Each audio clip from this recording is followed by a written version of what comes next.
뒤언덕 살인사건.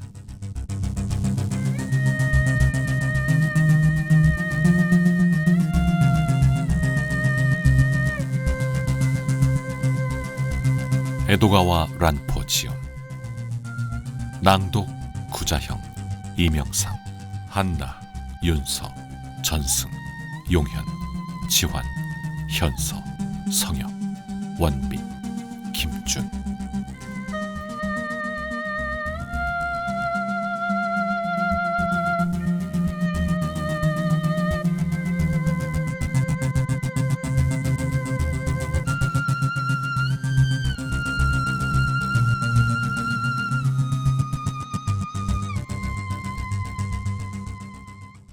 사건. 그건 9월 초순의 어느 찌는 듯한 밤의 일이었다. 나는 뒤언덕의 대로 중간쯤에 있는 백매헌이란 단골 찻집에서 냉커피를 마시고 있었다. 당시 나는 학교를 갓 졸업한 상태로 아직 이렇다 할 직업도 없이 하숙집에서 빈둥거리며 책을 읽거나 그게 질리면 정한 곳 없이 산책을 나서 별로 돈이 들지 않는 찻집 순례를 하는 정도가 매일 같은 일과였다. 이 백매헌이란 곳은 하숙집에서 가까워서 어디로 산책을 나서건 반드시 그 앞을 지나치게 되는 위치에 있었기에 가장 빈번하게 드나드는 곳이었지만 나는 버릇이 나빠서 찻집에 들어가 있으면 진득하게 눌러앉게 된다. 게다가 원래 식욕도 적은 편이고 가난하기도 해서 음식도 주문하지 않고 싸구려 커피만 2잔이고 석 잔이고 추가해서 1시간이고 2시간이고 죽치고 있는 거였다. 그렇다고 점원에게 관심이 있다거나 희롱을 하는 것도 아니다.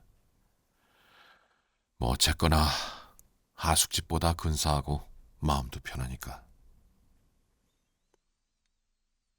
나는 그날 밤도 평소처럼 커피 한 잔을 긴 시간 동안 마시며 사람들이 지나다니는 길가 쪽 테이블을 차지하고 멍하니 창밖을 바라보고 있었다.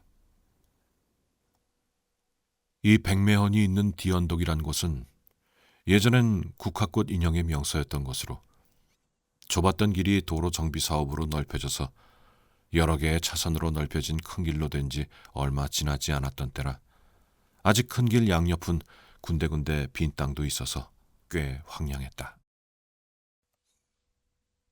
큰 길을 건너 백매헌 바로 맞은편에 헌책방이 하나 있다. 사실 나는 아까부터 그 헌책방 앞을 바라보고 있었다.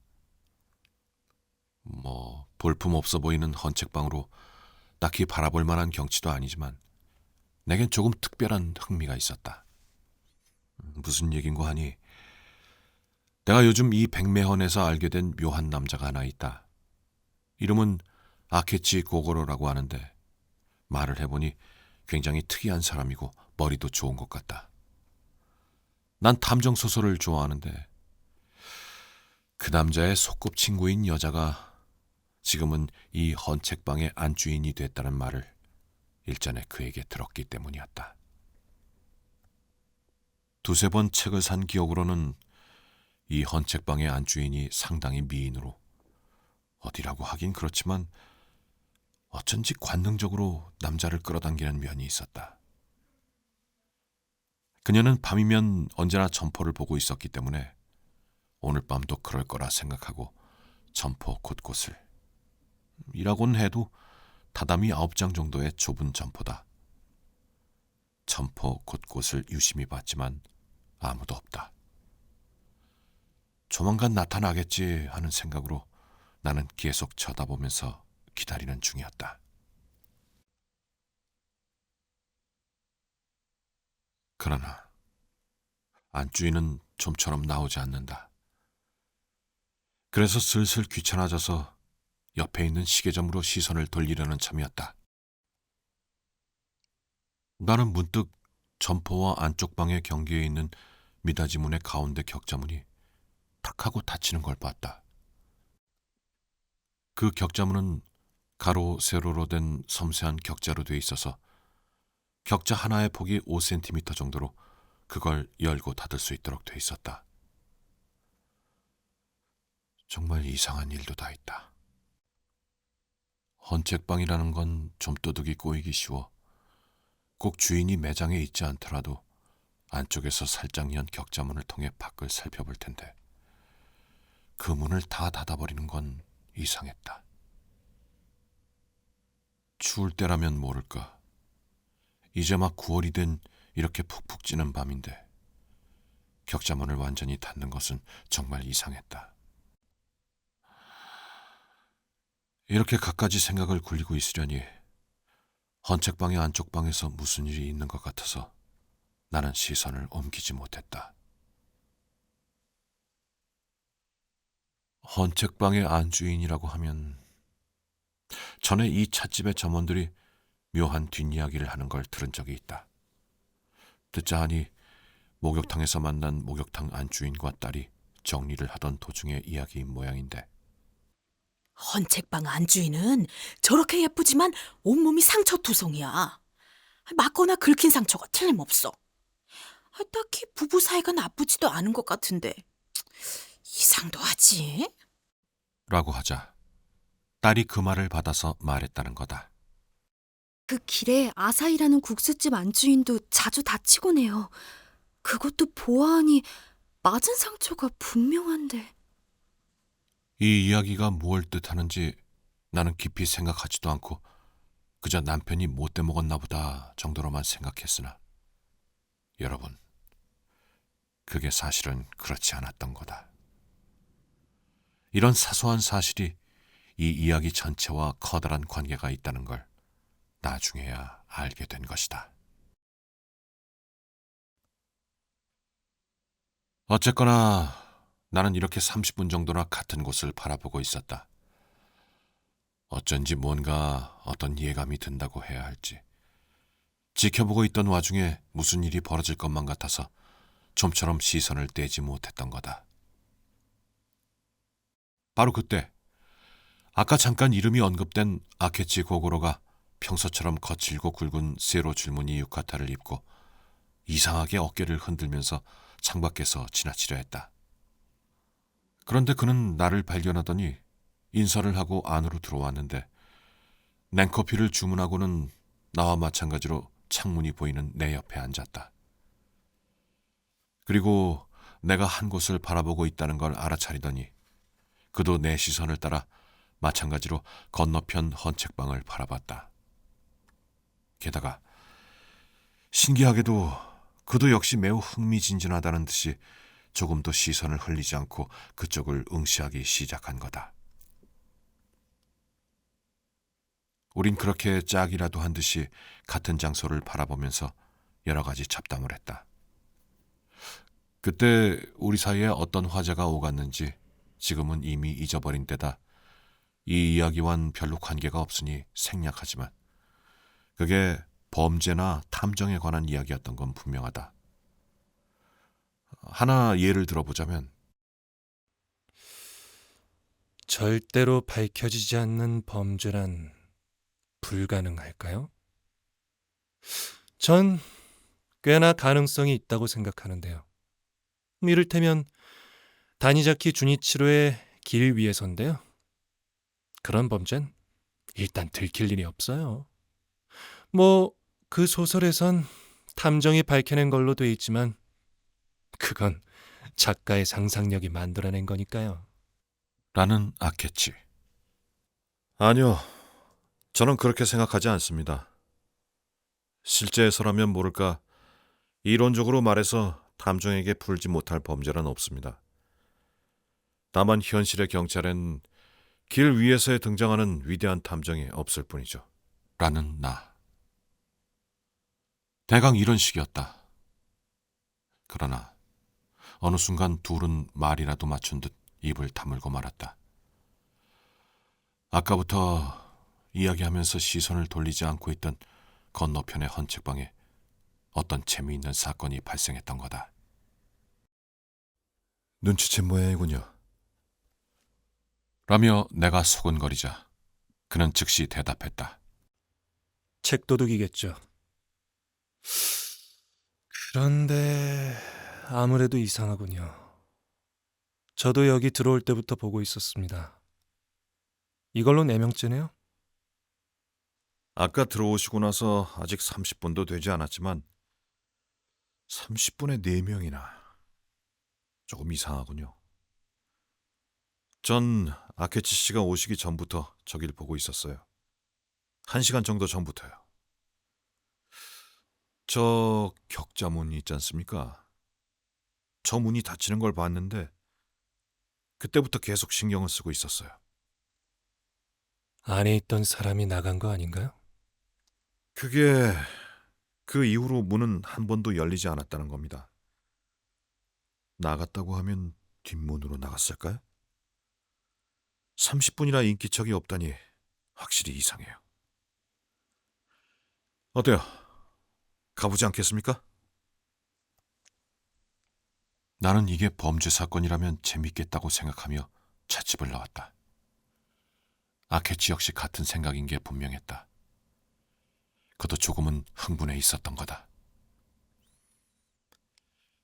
헌책방은 흔히 있는 형태로 점포는 전체적으로 마루를 깔지 않은 흙바닥으로 되어 있는데 정면과 좌우에 천정까지 닿을 듯한 책장을 붙여놨고 그 허리 높이에 책을 늘어놓기 위한 진열대가 있었다.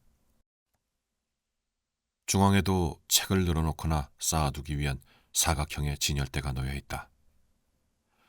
그리고 정면의 책장 오른쪽이 1m 정도 남짓 뚫려 있어서 안쪽의 방과 이어지는 통로가 되는데 앞서 중간문이 세워져 있다. 평소에는 이 문 앞 다다미 반장 정도 공간에 주인이나 안주인이 우두커니 앉아서 가게를 보고 있었다. 아케치와 나는 그 다다미가 깔린 곳까지 가서 크게 불러봤지만 아무런 대답도 없다. 생각대로 아무도 없는 모양이다. 나는 문을 조금 열어서 안을 들여다봤는데 안은 전등이 꺼져서 어두웠지만 아무래도 사람 같은 게 방 한 구석에 쓰러져 있는 것이 보였다. 수상쩍게 생각해서 다시 한번 말을 걸었지만 대답은 없다. 들어가 보지 않겠습니까? 그래서 두 사람은 성큼성큼 안쪽 방으로 들어갔다. 아케치가 손으로 전등 스위치를 돌렸다. 바로 그 순간 우리는 동시에 앗하는 소리를 냈다. 밝아진 방 한쪽 구석에 여자의 시체가 누워 있었기 때문이었다. 여기 안주인이군요. 내가 겨우 말했다. 목이 졸린 모양이군요. 아케치는 곁으로 다가가서 시체를 조사했지만 도저히 소생할 가망이 없군요. 빨리 경찰에 알려야겠어요. 전 공중전화기 있는 데로 가서 연락하고 오겠습니다. 여길 지켜주세요. 주변엔 아직 알리지 않는 게 좋겠죠. 단서가 훼손되면 안 되니까. 그는 이렇게 말을 남기고 2km 정도 떨어진 곳에 있는 공중전화기로 뛰어갔다. 평소에 범죄니 탐정이니 하며 토론만큼은 제법 해낼 수 있는 나였지만 실제 현장을 맞닥뜨린 건 처음이었다. 도무지 손쓸 도리가 없었다. 난 그저 방 안의 상태를 멀뚱멀뚱 쳐다볼 수밖에 없었다. 방은 다다미 6장 넓이의 단칸방으로 안쪽은 폭이 좁은 툇마루를 사이에 두고 2평 정도인 마당과 화장실이 있고 마당 끝은 널빤지로 된 담장이다. 여름이라 툇마루 쪽 문은 열어둔 상태라서 완전히 방 안이 들여다 보이는 상태다. 한쪽은 여닫이 문으로 그 안에 다다미 2장 정도 넓이의 마루방이 있는데 뒷문과 접한 좁은 세면장이 보인다. 뒷문은 닫혀 있다. 그 반대쪽은 4짝의 종이문인 맹장지로 닫혀 있는데 안은 2층으로 가는 계단과 창고가 있는 모양이다. 지극히 흔해 빠진 싸구려 주택의 건물 구조다. 사체는 왼쪽 벽 가까이에 점포 쪽으로 머리를 향하고 쓰러져 있었다. 나는 가능하면 사건 당시의 상태를 어지럽히지 않으려고도 했지만 한편으론 기분이 나쁘기도 해서 사체 곁으로 다가가지 않으려 하고 있었다. 하지만 좁은 방이라 보지 않으려 해도 자연스럽게 그쪽으로 눈이 간다. 여자는 조잡한 중간 크기 무늬의 유카타를 입고 거의 위를 보고 누운 상태로 쓰러져 있다. 그러나 옷이 무릎 위까지 말려 허벅지가 훤히 드러나 있을 정도로 딱히 저항한 낌새는 없다. 목은 잘은 모르겠지만 아무래도 졸린 것으로 인해 보랏빛이 돼 있는 것 같다. 앞쪽 대로엔 왕래가 끊이지 않는다. 큰 소리로 이야기하고 딸깍딸깍 남학신을 끌고 가거나 술에 취해 유행가를 부르는 등 지극히 천하태평이다. 그리고 문 하나를 경계로 집안엔 여자 한 명이 참혹하게 살해돼 쓰러져 있다. 이 무슨 얄궂은 일인가. 난 묘한 기분이 돼 멍한 상태로 우두커니 서 있었다. 곧 올 것 같습니다. 아케치가 숨을 헐떡이며 돌아왔다. 아, 그래요? 난 어쩐지 물어보기도 귀찮아졌다. 두 사람은 오랫동안 한마디도 하지 않은 채 서로의 얼굴을 바라보고 있었다. 얼마 후 제복을 입은 경관 한 명이 정장을 입은 남자와 같이 찾아왔다. 제복을 입은 쪽은 나중에 알게 된 거지만 K경찰서의 사법주임이고 또 한 명은 그 표정이나 소지품에서도 알 수 있듯 같은 서에 소속된 검시이였다. 우리는 사법주임에게 처음부터의 사정을 대략 설명했다. 그리고 나는 이렇게 덧붙였다. 이 아케치 씨가 찻집에 들어왔을 때 우연히 시계를 봤는데 마침 8시 반이었으니 그 중간 격자문이 닫힌 건 아마 8시경이었을 겁니다. 그땐 분명히 안에도 전등이 켜져 있었습니다. 그러니 적어도 8시경엔 누군가 살아있는 사람이 이 방에 있던 게 분명합니다. 사법주임이 우리의 진술을 듣고 수첩에 적고 있는 동안 검시인은 일단 사체의 검진을 끝냈다. 그는 우리 얘기가 멈추기를 기다리고 있었다. 교살이네요. 손으로 목을 졸렸어요. 이걸 보세요. 여기 보라색 부분이 손가락 자국입니다. 그리고 여기 출혈이 있는 곳은 손톱이 닿은 곳이고요. 엄지 손가락 자국이 목 오른쪽에 나 있는 걸 보면 오른손으로 졸랐네요. 그래요. 아마도 사후 1시간 이상은 지나지 않았을 겁니다. 하지만 물론 살아날 가망은 없습니다.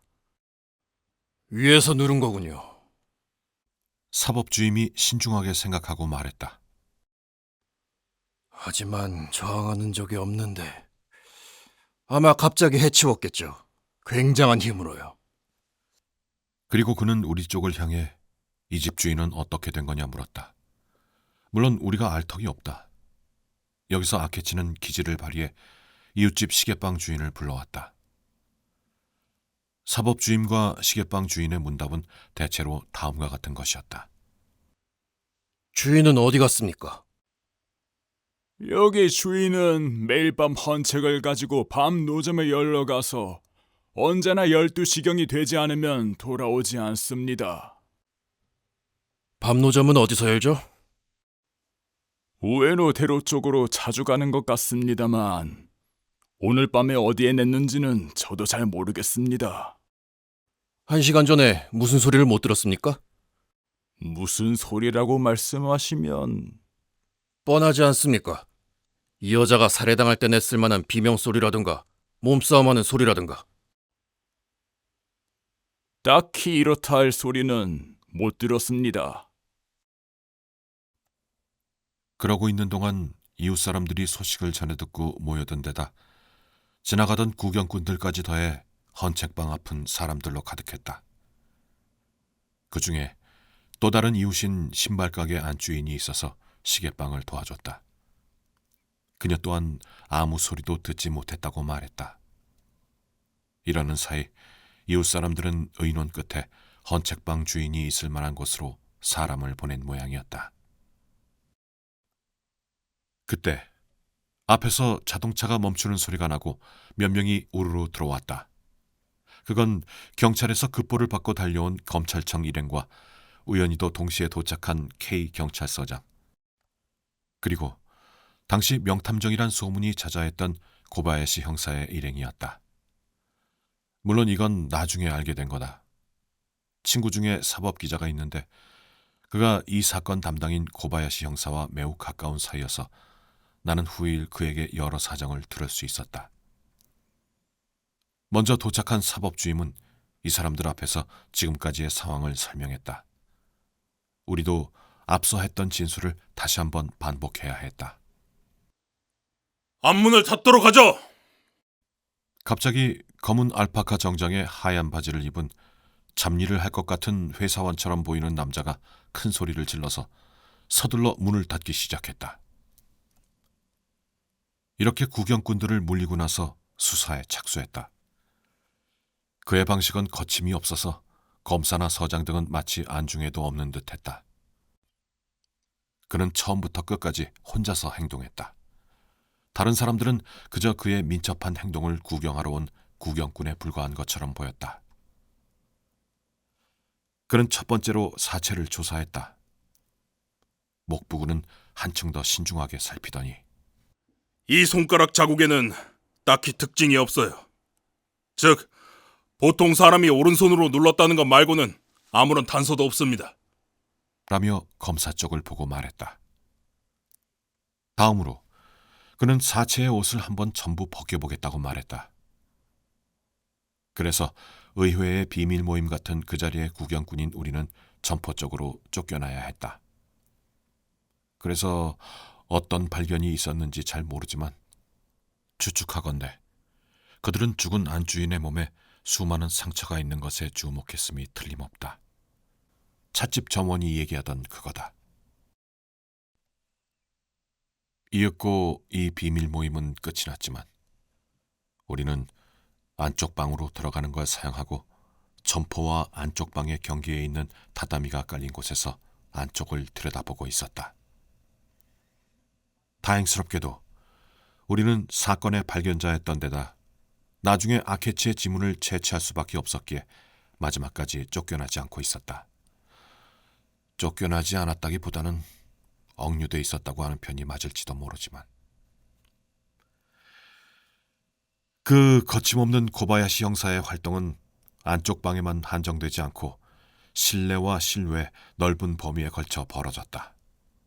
그래서 한 곳에 가만히 있던 우리는 그 수사가 어땠는지는 알 길이 없었지만 운 좋게도 검사가 안쪽 방에 진을 치고서 시종일관 거의 움직이지 않았기 때문에 형사가 들락거릴 때마다 일일이 조사 결과를 보고하는 걸 빠짐없이 들을 수 있었다. 검사는 그 보고를 바탕으로 서기에게 조서를 적어두도록 하고 있었다. 우선 시체가 있던 안쪽 방에 대한 수색이 이루어졌지만 유류품이나 발자국, 그 외 탐정의 눈에 들어올 만한 건 아무것도 없었던 모양이었다. 오직 하나를 제외하고는. 전등 스위치에 지문이 있습니다. 검은 전등 스위치에 무슨 하얀 가루를 뿌리고 있던 형사가 말했다. 전후 사정을 고려하면 전등을 끈 건 범인님이 틀림없습니다. 그런데 이걸 켠 건 누굽니까? 아케치는 자신이라고 대답했다. 그렇습니까? 나중에 지문을 채취하게 해주세요. 이 전등은 만지지 않도록 하고 이대로 떼서 가져갑시다. 그러고서 형사는 2층으로 올라가 한동안 내려오지 않았는데 내려오자 그는 곧바로 뒷골목을 조사한다고 말하고는 나가버렸다. 10분이나 걸렸을까. 이윽고 그는 아직 켜져 있는 회중전등을 한 손에 들고서 남자 한 명을 데리고 돌아왔다. 그는 더러워진 크레이프 셔츠에 카키색 바지를 입은 40살 정도의 지저분해 보이는 남자였다. 발자국은 완전히 글렀습니다. 형사가 보고했다. 이 뒷문 주변은 볕이 잘 안 드는 탓인지 진창이 심하고 남학신 자국이 엉망으로 나 있어서 도저히 알아볼 수가 없습니다. 그런데 이 사람 말인데요. 라며 데려온 남자를 가리켰다. 이 사람은 이 뒤쪽 골목에 모퉁이에 가게를 낸 아이스크림 장수인데요. 혹시 범인이 뒷문으로 도망쳤다면 골목은 반대쪽이 막혀 있어서 반드시 이 사람의 눈에 띄었을 겁니다. 자네, 다시 한번 내 질문에 대답해보게. 여기서 아이스크림 장수와 형사의 일문일답. 오늘 밤 8시 전후로 이 골목을 드나든 사람은 없었나? 한 명도 없었습니다. 해가 저물고서 여긴 고양이 새끼 한 마리도 지나가지 않았습니다. 아이스크림 장수는 제법 조리 있게 대답했다. 저는 오랫동안 여기서 가게를 내고 있습니다만 거긴 밤에는 여기 안주인들도 여간에서는 지나가지 않습니다. 워낙 발 디딜 곳 없이 더러운 데다 어두컴컴하니까요. 자네 가게 손님 중에서 골목으로 들어간 사람은 없나? 없었습니다. 손님들은 모두 제 눈앞에서 아이스크림을 먹고서 원래 왔던 쪽으로 돌아갔습니다. 그건 틀림없습니다. 이 아이스크림 장수의 증언이 신용할 만하다면 설령 이 집의 뒷문으로 도망쳤다고 해도 뒷문의 유일한 통로인 골목으로 나오지 않았다는 말이 된다. 그렇다고 앞쪽 정문으로 나오지 않은 것도 우리가 백매원에서 보고 있었으니 틀림없다. 그렇다면 범인은 도대체 어떻게 한 걸까? 고바야시 생각에 따르면 이건 범인이 이 골목 안에 있는 앞뒤쪽 집들 중 어딘가에 숨어 있거나 세입자 중에 범인이 있거나 둘 중 하나다. 애초에 2층에서 지붕을 타고 도망치는 길도 있지만 2층을 조사한 결과로는 앞쪽 창문은 붙박이 격자가 붙어 있어서 조금도 움직인 흔적이 없는 데다 뒤쪽 창문도 이런 더위에 어떤 집이건 2층은 열어둔 상태고 안에는 빨래를 널어 더위를 피하고 있는 사람도 있을 정도라 여기로 도망치는 건 좀 어려워 보인다는 거다. 그래서 잠시 현장 검증을 나온 사람들 사이에서 수사 방침에 대해 회의가 벌어졌으나 결국 분담해서 이웃집들을 샅샅이 조사해보기로 했다. 앞뒤의 주택들을 합쳐봐야 11채밖에 없어서 그렇게 귀찮은 건 아니다. 그와 동시에 집안도 다시 한번 툇마루 밑부터 천장 밑까지 남김없이 조사가 이루어졌다. 그런데 그 결과 아무 소득도 없었을 뿐만 아니라 오히려 사정이 곤란해진 것처럼 보였다. 무슨 까닭인가 하면 헌책방에서 한 집 건너 옆집인 과자가게 주인이 해가 질 무렵부터 바로 전까지 옥상에 있는 빨래 넣는 곳으로 나와 퉁소를 불고 있었다는 사실을 알게 됐는데 그는 처음부터 끝까지 마침 헌책방 2층 창문에서 벌어지는 일을 놓치지 않고 볼 수밖에 없는 위치에 앉아 있었던 거다. 사건은 제법 재밌어졌다. 범인은 어디로 들어와서 어디로 도망쳤는가? 뒷문도 아니고 2층 창문도 아니다. 그리고 앞문도 물론 아니다. 그는 처음부터 존재하지 않았던 걸까? 아니면 연기처럼 사라져버린 걸까? 이상한 건 그것만이 아니었다. 고바야시 형사가 검사 앞에 데려온 2명의 학생이 실로 묘한 말을 꺼낸 것이었다. 그건 이웃집에 새를 들어 사는 어느 공업학교의 학생들이었다. 2사람 모두 허풍을 떨 것 같지는 않았는데 그런데도 그들의 진술은 이 사건을 점점 더 이해할 수 없게 만들었다. 검사의 질문에 대해 그들은 대체로 다음과 같이 대답했다. 저는 마침 8시경에 이 헌책방 앞에 서서 거기 진열대에 있는 잡지를 펼쳐서 보고 있었습니다. 그런데 안쪽에서 무슨 소리가 들려서 눈을 들어 안쪽 중간문을 보니 그 문은 닫혀 있었습니다만 격자문은 열려 있었습니다. 그런데 그 문으로 남자 한 명이 서 있는 게 보였습니다. 그런데 제가 눈을 드는 것과 그 남자가 이 문을 닫는 게 거의 동시였기 때문에 자세한 건 물론 알 수 없습니다만 허리에 맨 띠의 모양으로 남자였던 건 확실합니다. 그래서 남자였다는 것 말고 그 밖에 뭔가 다른 건 없습니까? 키나 옷에 있는 무늬라거나. 보인 건 허리부터 아래였으니까 키는 모르겠습니다만 옷은 검은 옷이었습니다. 혹시 가는 줄무늬나 점선 무늬가 있었을지도 모르겠습니다만 제 눈에는 그냥 검은색으로 보였습니다. 저도 이 친구와 함께 책을 보고 있었습니다. 라는 또 한 명의 학생. 그리고 마찬가지로 무슨 소리를 듣고 역시 격자문이 닫히는 걸 봤습니다. 그렇지만 그 남자는 분명히 하얀 옷을 입고 있었습니다. 줄무늬도 문양도 없는 하얀 옷입니다. 그건 이상하군요. 학생들 중 누군가가 틀린 게 아니라면. 절대로 잘못 본 게 아닙니다. 저도 거짓말은 안 합니다. 이 두 학생의 이상한 진술이 무엇을 의미하는지 민감한 독자는 아마도 어떤 사실을 눈치챘을 것이다. 실은 나도 그걸 깨달았다. 그러나 검사와 경찰들은 이 점에 대해 그다지 깊게 생각하지 않는 모양이었다. 이윽고 죽은 사람의 남편인 헌책방 주인이 소식을 듣고 돌아왔다. 그는 헌책방 주인답지 않게 가냘프고 약해 보이는 사내였다. 부인의 사체를 보더니 마음이 여린 건지 소리를 내지는 않았으나 눈물을 뚝뚝 흘렸다. 고바야시 형사는 그가 진정하기를 기다려 질문을 시작했다. 검사도 말을 덧붙였다. 그러나 실망스럽게도 주인은 범인에 대해 전혀 짐작가는 것이 없다는 거였다. 그는 저희는 정말 다른 사람의 원한을 살 만한 게 없습니다. 라며 우는 거였다. 게다가 여러모로 조사해 본 결과 도둑의 소행이 아닌 것도 확인됐다. 그 후 주인의 경력, 부인의 신원 및 그 밖에 여러 조사가 있었지만 그것들도 딱히 의심스러운 점이 없고 또 이 이야기와 크게 관계도 없기 때문에 생략하기로 한다. 마지막으로 죽은 사람의 몸에 있는 많은 상처에 대해 형사의 질문이 있었다.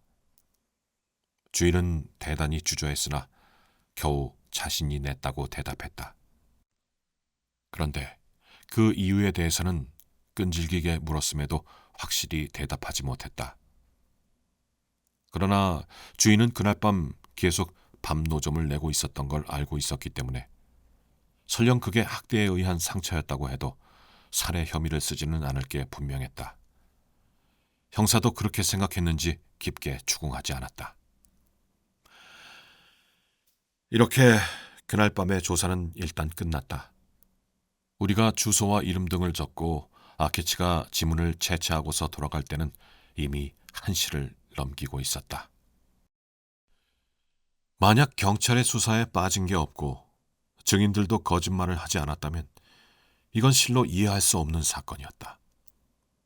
게다가 나중에 알게 된 바에 의하면 다음 날부터 계속해서 이루어진 고바야시 형사의 갖가지 조사도 아무런 소득이 없어서 사건은 발생 당시 밤 조사에서 조금도 진전이 없었다. 증인들은 모두 신뢰할 만한 사람들이었다. 11채의 주변 주택 주인들에게도 의심할 만한 구석은 없었다. 피해자의 출신지도 조사했지만 이 역시 별다를 것 없었다. 적어도 고바야시 형사에 따르면 그는 앞서도 언급했듯 명탐정으로 소문이 자자한 사람이다. 그 고바야시 형사가 전력을 다해 수사한 바에 따르면 이 사건은 완전 범죄로 결론 지을 수밖에 없었다. 이것도 나중에 들은 거지만 고바야시 형사가 유일하게 증거품으로서 가지고 갔던 그 전등 스위치에도 아케치의 지문 외에 아무것도 발견할 수 없었다. 전등의 수많은 지문이 모두 그의 것이었다. 아마도 아케치의 지문이 범인의 그것을 지워버렸을 거라고 형사는 판단했다. 여러분은 이 이야기를 듣고 에드가 앨런 포의 모르그가의 살인이나 코난 도일의 얼룩군의 비밀이 연상되지 않는지, 즉 이 살인 사건의 범인이 인간이 아니라 오랑우탄이라거나 인도에 독살하거나 하는 종류의 것이라고 연상되지 않는가?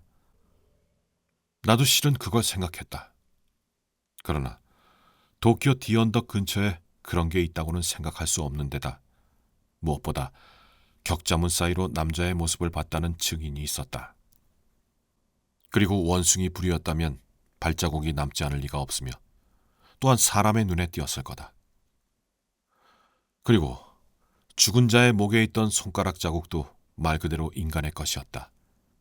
뱀이 칭칭 감았다고 해도 그런 흔적은 남지 않는다. 어쨌거나 아케치와 나는 그날 밤 집으로 돌아가면서 대단히 흥분해 여러 가지로 이야기를 나눴다. 예를 하나 들자면 대강 이런 식이다. 에드가 앨런 포의 모르그가의 살인이나 가스통 루르의 노란방의 비밀을 탄생시킨 그 파리의 로즈달라코트 사건 알죠? 100년 이상 지난 오늘날에도 아직 비밀로 남아있는 그 이상한 살인 사건을. 난 그게 생각났어요. 오늘 밤의 사건도 범인이 떠난 흔적이 없는 건 아무래도 그것과 닮았다고 생각하지 않아요? 라는 아케치. 그렇군요. 실로 이상합니다. 종종 일본의 건축 환경에서는 외국의 탐정 소설에 있는 것 같은 심각한 범죄는 벌어지지 않는다고 합니다. 하지만 저는 전혀 그렇지 않다고 생각해요. 지금 바로 이런 사건도 있으니까요. 전 어쩐지 가능할지는 어떨지 모르겠지만 이 사건을 조사해보고 싶다는 생각이 들어요. 라는 나. 나는 그때 그만의 어깨를 흔드는 걸음걸이로 골목을 가로질러 서둘러 돌아가는 아케치의 뒷모습이 그 화려한 세로 줄무늬의 유카타 덕에 어둠 속에서도 또렷하게 보인 게 어쩐지 인상에 깊게 남았다.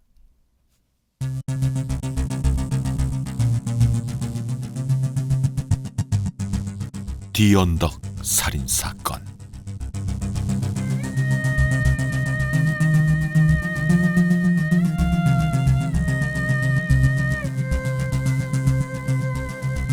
에도가와 란포 지음, 낭독 구자형, 아케치 이명상, 목욕탕집 안주인 한나, 목욕탕집 딸 윤서, 검시, 학생 이, 아이스크림 장수 전승, 사법주임 용현, 시계빵 주인 지환, 고바야시 현서, 형사 학생 일 성혁, 검사 원빈, 헌책방 주인 김준,